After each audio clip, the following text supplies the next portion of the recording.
समय और सेहत हमें मिलते तो मुफ्त में हैं, मगर इसकी कीमत हमें तब पता चलती है जब हम इसे खो देते हैं। नमस्कार, दूरदर्शन के इस खास कार्यक्रम स्वास्थ्य चर्चा में आप सभी का बहुत बहुत स्वागत है। आज हम बात करेंगे एक ऐसे डिजीज़ के बारे में जिसे अक्सर लोग साधारण दर्द समझकर नज़रअंदाज कर दिया करते हैं। हम बात कर रहे हैं साइटिका और स्लीप डिस्क के बारे में। तो चलिए जानते हैं कि इसके शुरुआती लक्षण क्या हो सकते हैं, इससे बचाव के उपाय क्या हो सकते हैं और किस प्रकार से इसका उपचार संभव है।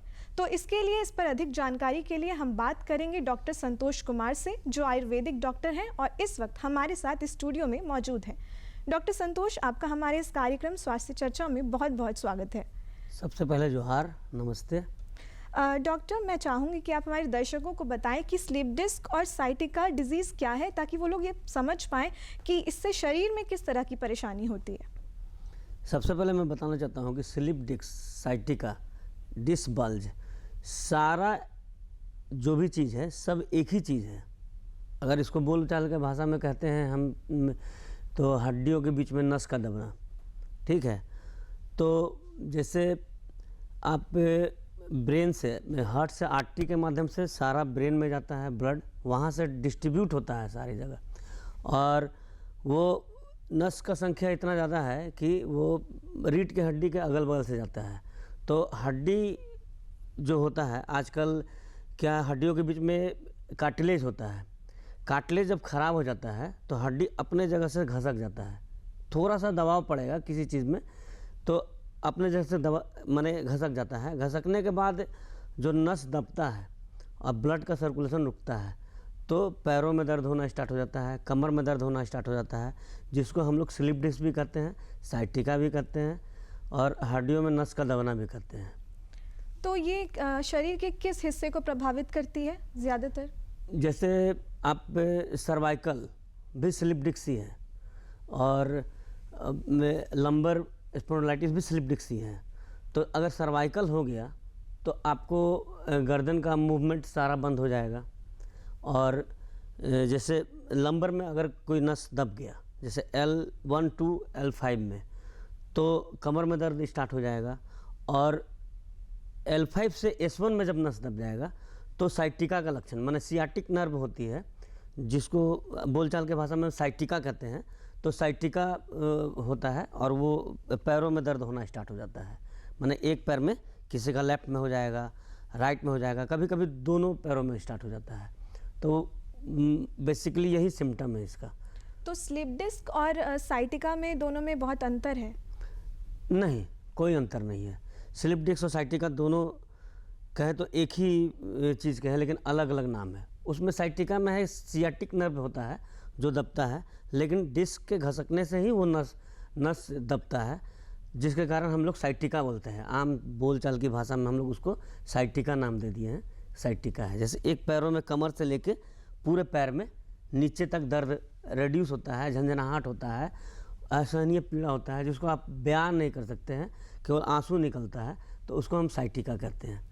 तो जैसे सूजन या जलन जो भी होता है, इसके जो भी लक्षण होते हैं, तो इसकी पहचान कैसे हो सकती है? क्योंकि इसको लोग दर्द समझ करके कि ये रोज़मर्रा में कोई दर्द उठ गया है तो नज़रअंदाज कर दिया करते हैं। अगर कमर में आपका दर्द आ गया है और उसको आप नज़रअंदाज कर दिए हैं तो साइटिका में परिवर्तित हो जाएगा।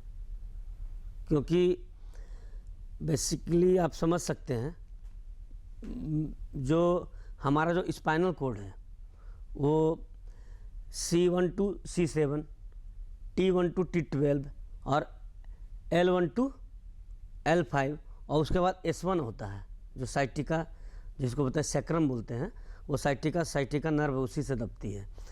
तो जब हड्डियों में मान लीजिए ये आप L4 या L5, ये है ना हमारा जो मन का, यही है ना रीढ़ का हड्डी, ये इस तरह होता है। तो ये जो घसका, मतलब थोड़ा सा L4 बाहर निकल गया, बहुत ज़्यादा नहीं निकलता है, थोड़ा सा mm में निकलता है, mm में निकल गया तो वो नस जो बगल से जाती है उसको कंप्रेस कर देगा, जिसके बाद वो जो ब्लड का सर्कुलेशन है वो आना बंद हो जाएगा, धीरे धीरे जाम होगा, तो वो कमर में दर्द होना स्टार्ट हो जाता है। और उसी बीच में ये जो भी मनुष्य है जिनको ये दर्द होता है वो उसको नज़रअंदाज कर देते हैं, और फिर वो जाके कोई भारी सामान उठा लेते हैं, कहीं जाके झुक जाते हैं, गृहिणियाँ क्या करती है, कोई झाड़ू वाड़ू मारती है या मैंने बहुत देर तक खड़ी रह जाती है और कोई भारी सामान उठा लेती है या कपड़ा उपड़ा खींचती है, तो वो जो हमारा जो मन का घसका रहता है वो दबाव पड़ने के कारण और आगे आ जाता है, और आगे आने के कारण और दब जाता है। दबने के कारण जो प्रॉपर जो ब्लड का सर्कुलेशन है वो बंद हो जाता है।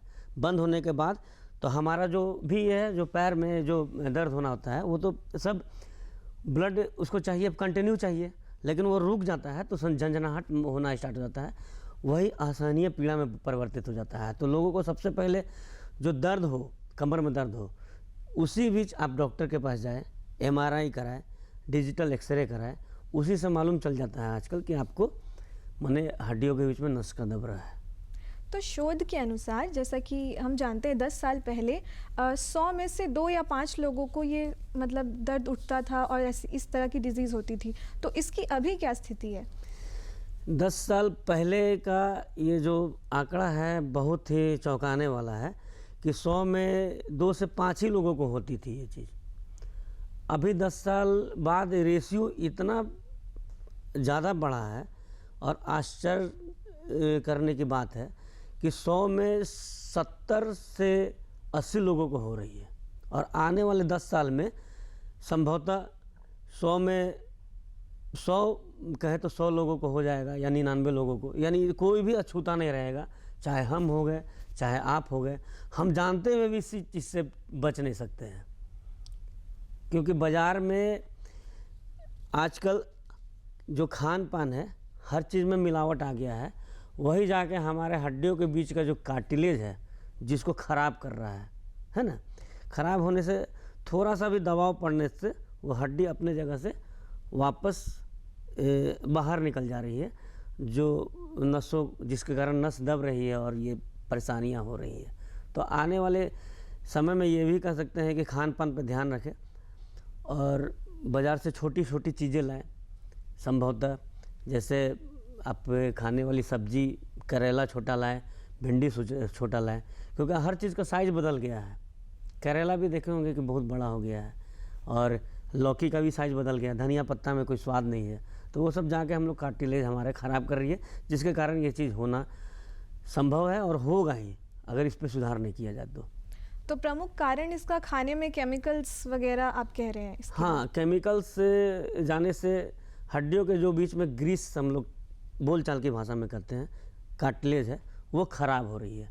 जहाँ की जो कार्टिलेज ख़राब हो रही है वहीं से मन का थोड़ा सा दबाव पड़ने से खसक जा रहा है। आजकल देखते होंगे कि जिम में बहुत सारे लोग जा रहे हैं, तो जिम में जाने वाले मतलब अधिकतर लोगों को ये परेशानी है, कमर में दर्द है, एक पैर में दर्द हो रहा है, साइटिका का लक्षण आ गया है, क्योंकि अब वो चीज़ मतलब बर्दाश्त के बाहर हो गया है, मतलब वो संभाल नहीं पा रही है नस, मतलब हड्डी जो संभल नहीं पा रही है वो छटक जा रही है।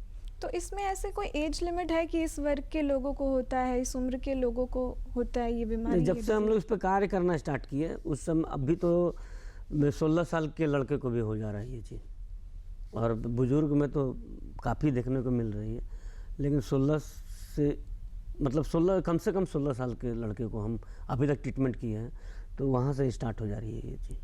तो इसका दर्द का इलाज कैसे हो सकता है? मतलब अगर हम घर पे हैं तो दर्द हमेशा जैसे साधारण दर्द उठता है तो हम उससे नज़रअंदाज करते, तो व्यायाम से क्या ये आराम मिल सकता है? योगा से इसका समाधान हो सकता है, योग इसमें प्रमुख कारण है, और कुछ व्यायाम होती है जो साइटिका स्लिप डिस्क का व्यायाम होता है, उससे भी आप राहत पा सकते हैं। जो प्रारंभिक दर्द उठा आपको, उससे आप इससे निजात पा सकते हैं, मतलब अपने आप को सही कर सकते हैं।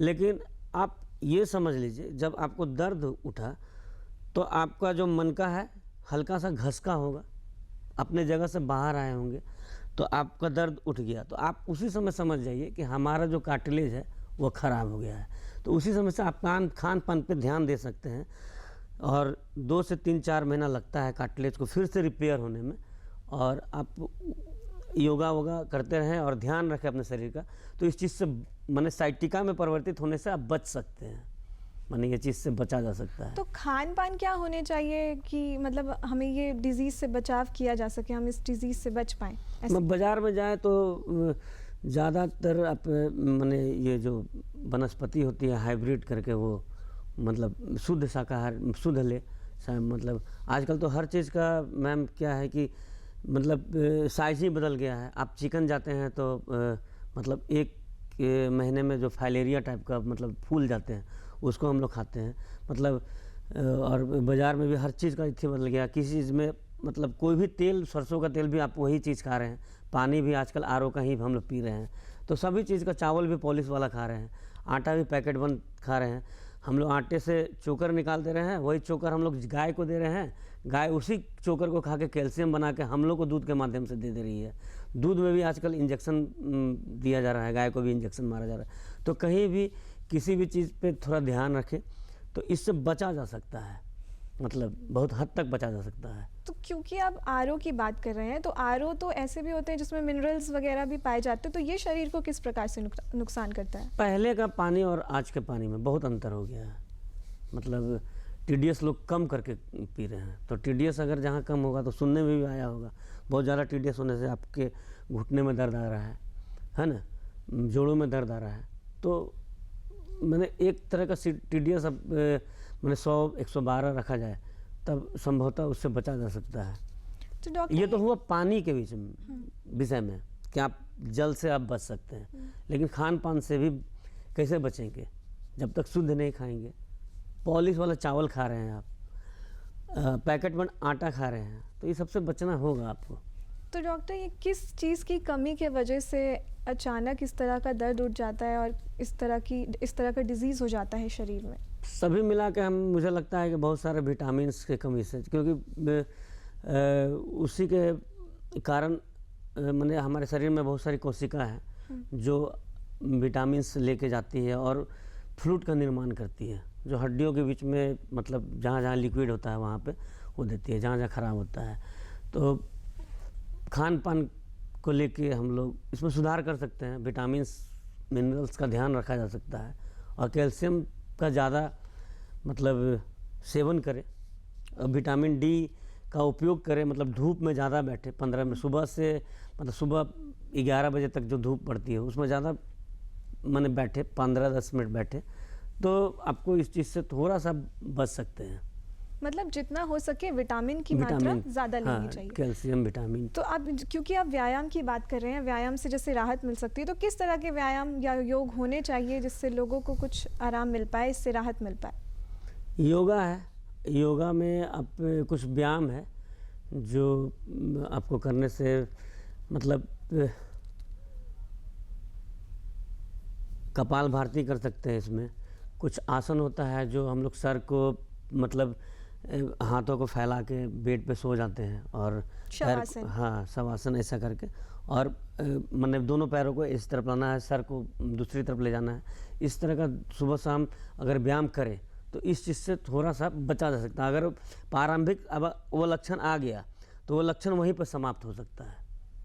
सुबह सुबह अगर डेली आप काम ये करें तो वो लक्षण वहीं समाप्त हो सकता है। और ज़्यादातर मैं अभी जो भी मेरे पास पेशेंट आते हैं उनको सबसे पहले बोलते हैं कि सुबह सुबह उठे आप बिस्तर छोड़ने से पहले उकड़ू बैठ के आप गर्म पानी को घूट घूट करके पीजिए। ठीक है, घूट घूट करके पीजिए, जिससे मतलब पूरे शरीर का मतलब ये मतलब कोशिकाएं दुरुस्त हो जाएगी, आप माने पाचन क्रिया भी स्वस्थ रहेगी और ऑर्गन्स आपका जो है अच्छा कार्य करेगा और ये सब लिक्विड विक्विड जाना थोड़ा सा बंद होगा। मतलब अच्छा मतलब आपको रिजल्ट मिलेगा इसमें। तो सुबह सुबह सोच जाने से पहले आप गर्म पानी घूट, जिस तरह चाय पीते हैं उस तरह उसी तरह पीना है। 1 गिलास गर्म पानी को कम से कम 1 मिनट में पीना है, तो इससे बचा जा सकता है। तो जैसे इसमें कुछ ऐसे हैं कि बैठने का तरीका भी होना चाहिए, सोने का तरीका, या मतलब बैठने का पोस्चर वगैरह भी, ये भी इस पे भी ध्यान देना पड़ता है? अभी मैम कुछ दिन पहले मैं मुंबई गया था और दिल्ली भी स्लिप डिस्क को ही लेके गया था। तो वहाँ दिल्ली में देखे कि करीब करीब हर घर में स्लिप डिस्क का 1-2 पेशेंट है। तो जब पता किए इसके बारे में तो मतलब वो कहीं गिरे नहीं, कहीं उनका एक्सीडेंट हुआ नहीं, मतलब लेडीज़ लोग बोली कि हम व्यायाम जाते भी नहीं हैं, फिर भी हमको हो गया।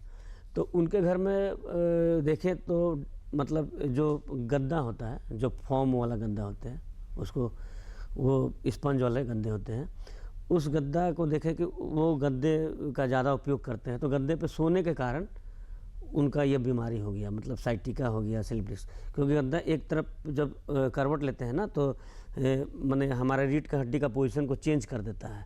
तो जहाँ का आपको पहले भी बताया है कि जहाँ कार्टिलेज ख़राब होता है वहीं का हड्डी आपको थोड़ा सा घसकेगा, तो वहीं का जब फोम जब चेंज होता है तो वो करवट लेते हैं तो वो मुड़ते हैं ना, तो हड्डियों का जो पोजीशन है वो चेंज हो जाता है। चेंज होने के कारण वहाँ कार्टिलेज जो ख़राब रहता है वहाँ का हड्डी घसक जाता है, जिसके कारण वो दर्द हो जाता है। तो गद्दा, फोम वाला गद्दा भी इसका कारण है। सबसे पहले उस चीज़ को आप घर में रह के बदल सकते हैं। रुई वाला गद्दे का ज़्यादा इस्तेमाल कीजिए, उस पर नहीं होता है करीब करीब, माने सोने से ये बीमारी नहीं होती है। तो घर में रह के इस चीज़ से बचा सकता है। करवट बैठने का जो माने चेयर होता है, जिनको अगर कमर में दर्द आ गया, वो बैठने का आप ये कर सकते हैं कि लकड़ी वाली कुर्सी पर ज़्यादा इस्तेमाल करें, है ना। सपाट गद्दा उद्दा लेना, जो घूमने वाली चेयर है उसको भी कम यूज करें, तो उससे बचा जा सकता है इस चीज़ों से। तो जैसे आप बैठने के बारे में बता रहे हैं, तो क्योंकि लोग ऐसे बहुत सारे लोग हैं जो 9 to 5 का जॉब करते हैं, तो हम उनके लिए वो बैठने वाला ही जो है वो तरीका, वो पोस्चर वो कभी बदल नहीं सकता, तो वो लोग ऐसे में क्या करेंगे? लकड़ी का चेयर लेंगे, लकड़ी का चेयर लेंगे, या प्लास्टिक का जो चेयर आती है वो लेंगे। जिनको ये चीज़ सिम्टम आ गया कि अब हमको कमर में दर्द होना स्टार्ट हो गया है, तो ये लकड़ी का चेयर पे बैठ सकते हैं। उस पर नहीं होता है ये चीज़, क्योंकि हम लोग जिसका ट्रीटमेंट भी करते हैं ना, उनको ये सलाह देते हैं कि आप गद्दे वाली चीज़ों का प्रयोग बंद कर दीजिए, लकड़ी का चेयर और माने प्लास्टिक का चेयर का उपयोग कीजिए। और साइटिका जिनको हो गया है, तो वो प्रारंभिक स्तर में आराम पाने के लिए वो एक पैर को दूसरे पैर पर चढ़ा के आप इस तरह कर सकते हैं, तो उनको आराम मिलेगा बहुत ज़्यादा। तो इसमें ऑपरेशन की क्या भूमिका है? ऑपरेशन से ये इसमें राहत कुछ मिलती है लोगों को, तो और अगर मतलब ऑपरेशन से ये किस हद तक ठीक किया जा सकता है? अभी तक जितना भी हम देखने में मैं देखा, क्योंकि मेरे पिताजी को भी जिस समय हम 10-12 साल के थे, तो मेरे पिताजी को भी साइटिका हो गया था, साइटिका था। तो बहुत सारे डॉक्टरों के पास गए, पिताजी BSL के एम्प्लॉय थे, बोकारो स्टील प्लांट के, तो BGH में गए थे। वहाँ से हमें अपोलो भेज दिया गया, अपोलो से दिल्ली अपोलो, इंद्रप्रस्थ अपोलो में उनका इलाज हुआ। इलाज के दौरान उनका ऑपरेशन हुआ, जो वहाँ तो बताया सक्सेस हो गया, लेकिन उसी बीमारी से ऑपरेशन होने के बाद 6 महीने के बाद वो धरती पे मतलब स्वर्गवास हो गए। तो ऑपरेशन उसके बाद मुझे शौक लगा इस चीज़ को कि सभी जगह जाके यही हो रहा है। हमने ऑपरेशन वाली चीज़, हम जब इंद्रप्रस्थ अपोलो में गए तो उस समय करीब करीब बहुत सारे लोगों को हम देखे कि इससे पीड़ित है, और जब ऑपरेशन हो गया तो हमको लगा कि सक्सेस नहीं होगा, और वो हुआ भी यही कि 6 महीना बाद भी पिताजी मेरे गुजर गए। इसी कारण यही था ऑपरेशन।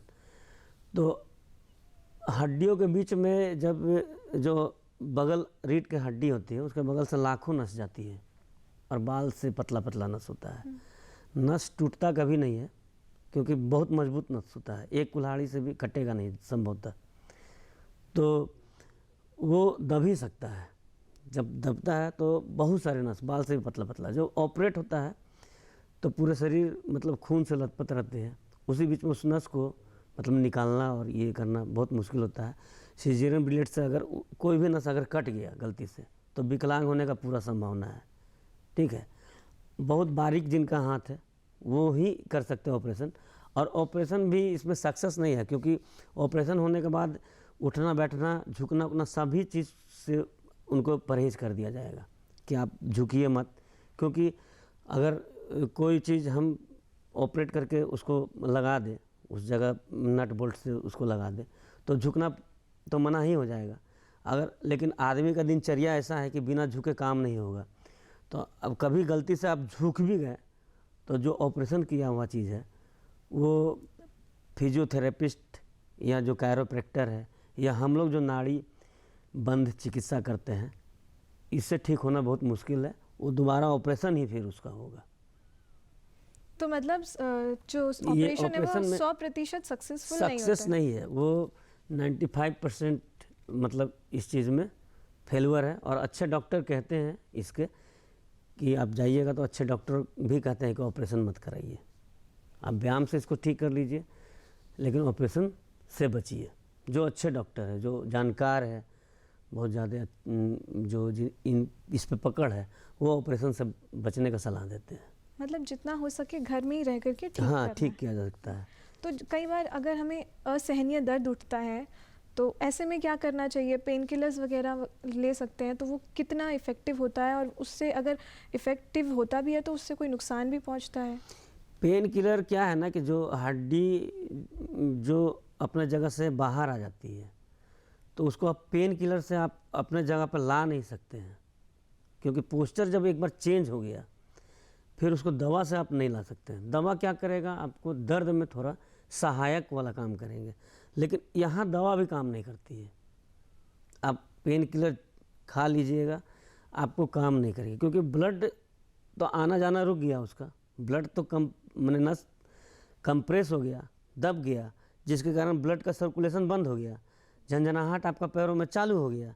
चालू होने के बाद वहाँ दर्द, माने हमारा जो पैर का जो मसल्स है वो तो हमेशा पोषण मांगेगा आप, और नस के माध्यम से जो ब्लड जा रहा है वो पोषण दे नहीं रहा है, तो वहाँ पेन किलर काम करना बंद कर देता है। पेन किलर आप कितना भी खाइए, वो दर्द से आपको राहत नहीं मिलेगा। वहाँ एक ही चीज़ काम करती है, इंजेक्शन, और बहुत ज़्यादा इंजेक्शन आप ले नहीं सकते हैं, क्योंकि किडनी और लीवर पे दोनों पे असर पड़ेगा, वो फेल होने का खतरा होता है। इसलिए आप योगा, व्यायाम या कायरोप्रैक्टर या नाड़ी बंध चिकित्सा जो करते हैं उनके पास जाके इसका इलाज करा सकते हैं। वहाँ भी इलाज संभव है, 80% सक्सेस है वहाँ पे रेट इसका। तो डॉक्टर, ये लाइफ लॉन्ग डिजीज़ है या फिर इसको जड़ से ख़त्म किया जा सकता है? धीरे किया धीरे जा ठीक सकता करके? है। जिनका ठीक हो गया वो 4 महीना तक मतलब अपने पोजीशन में सुधार लाए, झुकना उकना बंद कर दे, काम वाम भारी सामान उठाना, तो कार्टिलेज धीरे धीरे बंद हो जाता है, रिपेयर हो जाता है खान पान से, और फिर रिपेयर हो जाएगा तो फिर अपने जगह वो आ जाएंगे, और उस जगह से फिर वो हिलेंगे नहीं। तो इसमें इसका घर में उपचार और किस तरीके से संभव हो सकता है? इसमें अभी दवा के बारे में बोल रहे हैं तो एक ही 2 दवा है जो आयुर्वेद से हम जानते हैं।